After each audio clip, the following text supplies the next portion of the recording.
back to Tools and Track. It's Supra time again, and today we're doing the clutch. Now let's make no bones about this, I'm not a fan of doing a clutch at the best of times. It has got better in recent years because we have the ramp.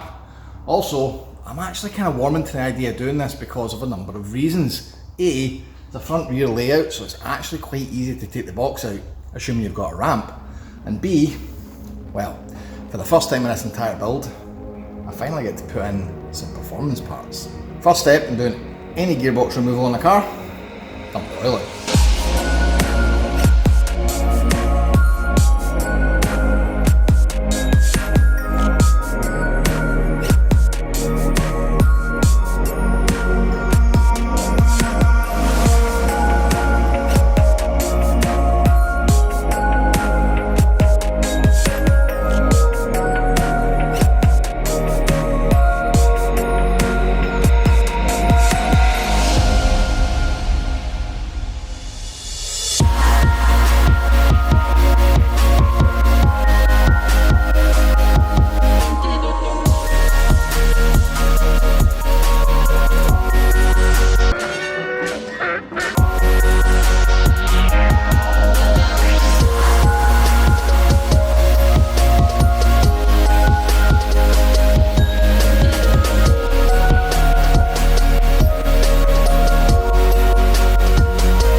This thing's just completely beating my arse right now. So where we're at the moment is I've managed to get everything off. I mean, by all accounts, the gearbox is sliding right back. Nothing's catching the spline. It looks like it wants to come off, but it's just too tight around the body. So we can't quite get it to clear. Now, one thing that caught me out, which I kind of realised fairly quickly, is this is a pull type clutch rather than a push. So you've got to take the fork out completely before you can actually get like anything to release, because the fork actually engages on a release bearing that lives on the clutch. And you can see here, like, the release bearing's actually still sitting in the clutch. Now the problem I've got is that big meaty release bearing's still catching the spline. So my amount of space to move this box needs to be far wider. And I've tried giving it just I didn't want to get too beefy with it, but I've tried prying that off and by all accounts it won't pop off. So, just to be clear here, I haven't looked at a single guide for this. I'm doing this based on what my best practice would be. If I can't get this off, the only thing I can think to do now is break the 6 bolts that hold the pressure plate on so that we can take the whole lot of the box, which doesn't seem like the right way, because how do you get it back on again? You need to align the clutch plate into the pressure plate and then put the box back on. So, I'll be honest, it's now late. If you look outside, we're in darkness, so I'm going to go home, I'm going to have a bath and look at some videos and search some forums. Now I'll say right now, mkiiisupra.net is the forum for these guys, and it's still live. It's very rarely used obviously, but it's still a massive resource for data, and I think I'm going to find the answer there if I just take some time and go and look at it. But if you've got one of these, like, get back into forums. Facebook's crap. All these other platforms are useless compared to forum. You'll find the answer there, and if you do, the forum really deserves your use back to justify its existence. So, to be continued. Right, day 2, and I went home, had a bath, had a sleep, had a think about life, and I've come up with this. The clutch does need to come off with the gearbox. No, the clutch comes out with the gearbox. So, I was kind of trying to chew over why Toyota put great big massive access ports in these. And it's not just so you can have a look at the clutch, it's going to be so you can access this. So, by rights, if we take these bolts out and take the clutch off, it'll all come apart. Now I'll explain once the box is off why it has to be like that.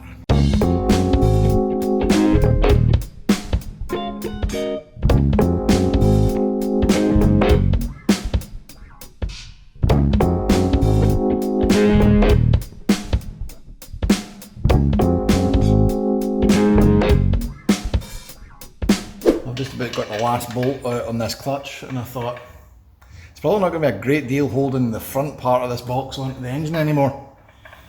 So I'm just chucking a couple of bolts loosely in on the bottom of the box where the bell housing meets, just that if the clutch does come off, I've only got the back of the box on this transmission stand, so I don't want it to go and die. So the 2 bolts will hold that in case it does do that. And it means I can also get the clutch plate off the flywheel and out the way. And then we take these 2 out, which is quite easy to do. We've got a few bodies hanging about. You can lower it down. That's assuming it comes off and it clears. But it should do, because there's f*** all else holding it in.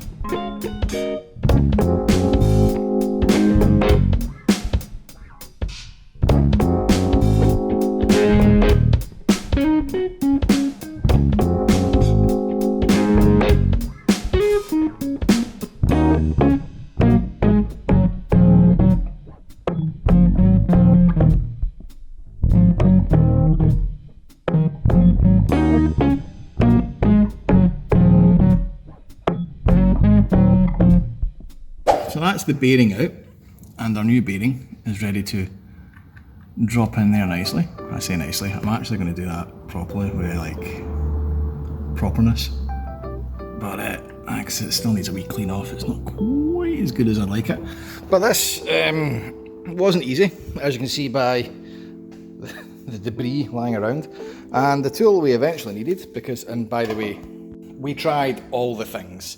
We tried greasing it, we tried drawing it out, we tried leaving it, that was in there solid. So what we eventually did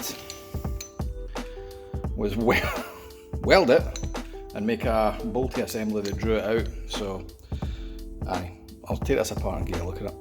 So if anyone is in the market for a bearing bolt, let me know. But yeah, that is the last resort when nothing else works.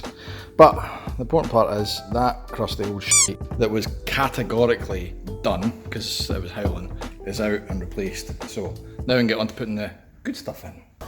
So the reason I didn't want to take the box out with the clutch on it was because the clutch kit, as we're looking at here, comes with the following items. You've got our 6-putt clutch plate, lovely. We've got our massive big pressure plate, which is white for reasons. That'll last about 5 minutes. But it also came with this, a clutch alignment tool. Now, I'll be honest, I've still to this point not looked at a single guide for how to do this. I'm just sort of doing it off my back. But if it comes with an alignment tool, it would stand to reason that the clutch plate and the clutch disc would need to go on, get aligned, and then you throw the box on. But the thing about that is, it doesn't. The R154 has these 2 big access ports we just took the clutch off of with. Now, if we put the clutch and the pressure plate on the box first, just leave it on the input shaft, put the whole box up and bolt it up with all of this sitting loose, we can still get in to tighten it up, and we won't need the alignment tool because it's sitting on the shaft already. So why supply it? I'm thinking it's probably because of other applications that this may go on, but I'm not entirely sure. The way we're going to put this back on is, as I've just said, pressure plate and all of this assembled and on the box, and then chuck the box on in one. So the next step we're going to have to do is assemble the box ready to go back on. So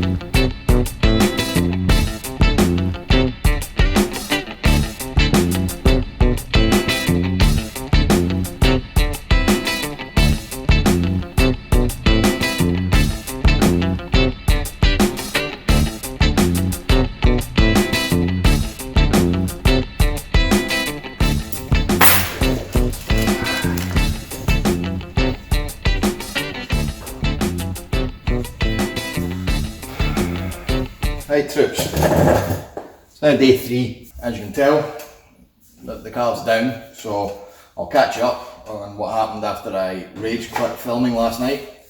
I basically finished it, refit is reverse of removal, alright. When jobs like that start getting in my tits. The one thing that suffers is filming, and as you can see, by the time I was getting like ready to lift the box back in, there'd just been hurdle after hurdle after hurdle, and I was getting to the point where I was starting to worry, if I keep trying to film on this, I'm probably going to forget something critical in the car. So like all the critical stuff there, how to get the box aligned with the clutch and all that, I filmed all that. Literally lift the box back in, put on all the stuff that you took off. So the good part about me not filming is that it gives me time to do something else in this episode. Test it. So I'm going to bolt up the last of it, and I think we'll go for a little drive. It's quite a bit of clutch in after all. Right, you join me in the lovely pristine interior, and we are filling up the gearbox with oil. Now, there is a fill hole and a drain hole, and both have been opened. The fill hole is fine, accessible, but I've already had this thing out, so removing it again is not a problem. And it is just a wee bit easier filling the box up like this if the box have access to the oil galleries from this bit. So I'm just going to put it in, but what I have done is take the top fill line plug out so that we're not over or under filling it. So I've still got that to dribble out as a reference, and I've got a wee bucket of oil catchy bucketness underneath the car. This apparently takes about 3 litres, so I can easily gun in the first 2 single litre bottles without so much as a worry. And just because it's got a bigger hole doesn't mean you should still take your time with it. This one's brimmed to the full, so I think we'll use the poof cone for this part, just so I don't get drips everywhere. I'm kind of hoping as well that putting fresh 75/90 should help the shift in the box a bit. It's a win-win. I've been really fastidious to change the clutch fluid in the master cylinder as well, but we'll see how we are for time, eh? Blorp. Yep, Telltale doing its job. Bonk. Right, here's a story of swings and roundabouts. You'll see here we've got what looks like quite a nice looking short shifter. The only problem I've got is every time I move it, this crusty debris keeps falling out, a bit like that. Now I've already took the box out and hoovered out what I could find in the box, but it begs the question, what is it? So I've had a look, and it's grease. So somebody has, quite well intentioned, filled this with grease to make sure it's lubbed. And what they've not realised is the box itself has oil that will get thrown up into this mechanism and lubricate it. So the oil seems to have reacted with the grease and congealed it, turned it hard, and now it's just crumbling into chunks and falling into the box, which is not ideal. So before this goes back on, we strip it down, clean it all off, and make sure that there's no more of this horror dripping into my lovely gearbox.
So I took it out, and I'm pleased to say the clutch works and the gearbox works and it gets gears. What it doesn't do is move, because the misfire has returned. So what we've done is this. Take the plugs out and do the sensible thing that you should have done with all Japanese cars that you import, compression test it. Who wants to make a guess? That's right, 5 and 6 are down significantly. So I'm suspecting there's a head gasket failure on the go, because if 5 and 6 are both equally down, there's a pretty good chance of passing the compression between the two, but 1, 2, 3, 4 are fine. Now, that's obviously not good news, but I sooner or later was suspecting I'm going to have to open the head in this anyway, and it means we can do the belt, the water pump, blah blah blah. So yeah, we're not driving it again for a while, but yay, content! So I'm going to bring it back in and we're going to start doing the thing, but while I'm doing it we'll obviously sort out all the bodywork and yeah, just turn it into a project. Thanks for watching. Thanks for being patrons if you are. If not, patreon.com/toolsandtrack. If that's not for you, cool. Just do the like, subscribe and share thing to all your super friends. And we'll catch you again next week when the pain of this car continues.